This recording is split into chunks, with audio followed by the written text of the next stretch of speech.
આજે આપણા સૂર્ય તરફ ઉપર જુઓ, આ એક બ્રહ્માંડની સ્થિરતાનું ચિત્ર છે. મધ્યવયી તારો જે આપણા વાદળી ગ્રહ પર જીવનદાયી ઉર્જા વરસાવે છે. પણ તારાઓ બ્રહ્માંડની બધી વસ્તુઓની જેમ પોતાનો ઇતિહાસ ધરાવે છે. તેઓ જન્મે છે, વૃદ્ધ થાય છે અને બદલાય છે. જો આપણે ઘડિયાળને 4 અબજ વર્ષ પાછળ ફેરવીએ, જ્યારે આર્કિયન યુગની શરૂઆત હતી, ત્યારે આપણો તારો એકદમ જુદો આકાશી ભઠ્ઠી હતો. તારક વિકાસના અડગ નિયમો અનુસાર યુવાન સૂર્ય આજના કરતાં અંદાજે 30% ઓછું તેજસ્વી હતું. તેનું પ્રકાશ નબળું હતું, તેની ગરમી ખૂબ જ ઓછી હતી. આ ગ્રહ વિજ્ઞાનના સૌથી મોટા રહસ્યોમાંનું એક રજૂ કરે છે. આટલું ધૂંધળું સૂર્ય પ્રાચીન પૃથ્વીને કાયમી અને અપરિહાર્ય ગાઢ હિમયુગમાં ધકેલી દેવું જોઈએ હતું. પણ ભૂગર્ભીય પુરાવા એકદમ જુદી વાર્તા કહે છે. પ્રાચીન ઝિર્કોન ક્રિસ્ટલ્સ અને પ્રાથમિક અવસાદી ખડકો અવિરત પુરાવો આપે છે. દ્રવજળ સ્વતંત્રપણે વહેતું હતું. મહાસાગરો જમ્યા હતા. પણ કેમ? અમારું વિશ્વ તેની અશક્ય બાળાવસ્થામાં કેવી રીતે ટકી ગયું? આ છે ધૂંધળા યુવાન સૂર્યનું પરાક્ષ વિરોધાભાસ. આ વિરોધાભાસને સમજવા માટે આપણે પહેલા સૂર્યના હૃદયમાં ઝાંકી કરવી પડશે. યુવાન સૂર્ય એટલો ધૂંધળો કેમ હતો?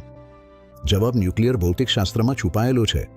યુવાનીમાં સૂર્યના કોરમાં ઘણું ઓછું હિલિયમ એકઠું થયું હતું. ઓછું હિલિયમ એટલે ઓછી દબાણ અને પરિણામે ન્યુક્લિયર ફ્યુઝનનો દર પણ ધીમો. તેમાં એટલું વજન જ નહોતું કે તે એટલી જોરથી બળી શકે. આ ઠંડી હકીકતનું ગણિત માફી આપતું નથી. જો આર્કિયન યુગની પૃથ્વી પાસે આજની જેમ જ વાતાવરણ હોત, તો વૈશ્વિક સરેરાશ તાપમાન 20 ડિગ્રી સેલ્સિયસ સુધી ઘટી ગયું હોત. પણ ભૌતિકશાસ્ત્ર માત્ર અડધી વાર્તા છે, બીજી અડધી બાયોલોજી છે. આ દેખાવમાં અતિ દુષ્કર પાણીમાં આપણે જીવનના સૌથી જૂના નિશાન શોધીએ છીએ. સ્ટ્રોમેટોલાઇટ્સ તરીકે ઓળખાતા જીવાશ્મી માઇક્રોબિયલ ચાદરો. જીવન માત્ર ટકી રહ્યું હતું એવું નહીં, પણ તે તો પ્રવાહી મહાસાગરોમાં ફૂલી ફાલી રહ્યું હતું અને વિકસતું હતું. થર્મોડાયનેમિક નિશ્ચિતતાને જૈવિક રીતે પડકારતું. કંઈક બીજું પૃથ્વીને ગરમ લાગતું હતું. જવાબ આકાશમાં છુપાયેલો છે. પ્રાચીન પૃથ્વીએ આપણા વાતાવરણથી મૂળભૂત રીતે વિભિન્ન એક ભયાનક ગ્રીનહાઉસ કિલ્લો જેવા વાતાવરણને પહેર્યું હતું. આજે કાર્બન ડાયોક્સાઇડને કાર્બોનેટ સિલિકેટ ચક્ર દ્વારા નિયંત્રિત કરવામાં આવે છે. 4 અબજ વર્ષ પહેલાં વિશાળ ખંડખંડો નહોતા અને ચોક્કસપણે કોઈ જંગલો નહોતા કે જે વાતાવરણને શુદ્ધ કરી શકે. આ મિકેનિઝમ્સ વિના કાર્બન ડાયોક્સાઇડનું સ્તર આજે કરતાં હજારો ગણું વધારે હતું. સૂર્યની ઓછી ગરમીને પકડી રાખતું એક જાડું અદૃશ્ય કંબળ. પણ માત્ર કાર્બન પૂરતું નહોતું.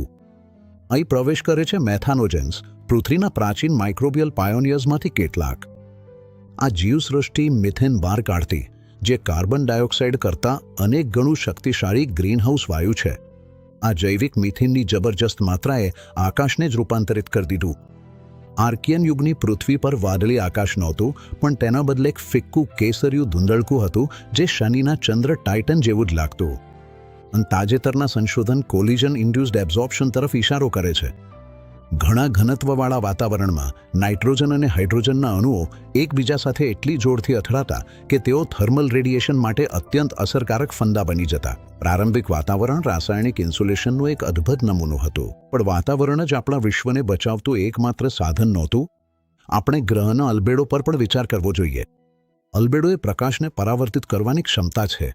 સફેદ સપાટીઓ ઊર્જાને પરાવર્તિત કરે છે. ઘેરી સમુદ્ર જેવી કાળી સપાટીઓ તેને શોષી લે છે.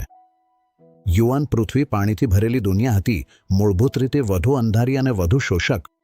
આ ઉપરાંત પૃથ્વી ખૂબ જ ઝડપથી ફરતી હતી. ચંદ્ર ઘણો નજીક હતો અને એક દિવસ માત્ર 12 થી 15 કલાકનો જ હતો. આ ઝડપી ફરકાવાથી હિંસક અને ઝડપથી ચાલતા વાતાવરણના પ્રવાહો સર્જાતા.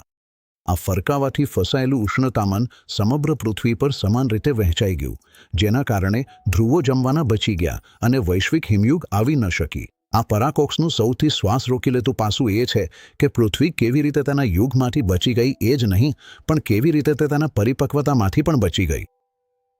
અબજો વર્ષોમાં પૃથ્વીના ઠંડા પાડવાના યંત્રો અને સૂર્યના ગરમ પાડવાના યંત્રો એકદમ સમન્વયમાં કાર્યરત રહ્યા. આ જ અસ્તિત્વનું પાઠ છે જે પથ્થરોમાં લખાયેલો છે. જો વાતાવરણ અનુકૂલન કરવામાં નિષ્ફળ ગયું હોત, તો આપણે વિનસ જેવી ઉકળતી બંજાર જમીન કે મંગળ જેવી જમેલી કબ્રસ્તાન બની ગયા હોત. અમે અદ્ભુત બ્રહ્માંડીય સંભાવનાઓ સામે અસ્તિત્વ ધરાવીએ છીએ. અમે એવી ગ્રહ પર જીવીએ છીએ જેને પ્રથમ કોષ વિભાજિત થાય તે પહેલાં જ જીવતા રહેવાની કળા શીખી લીધી હતી.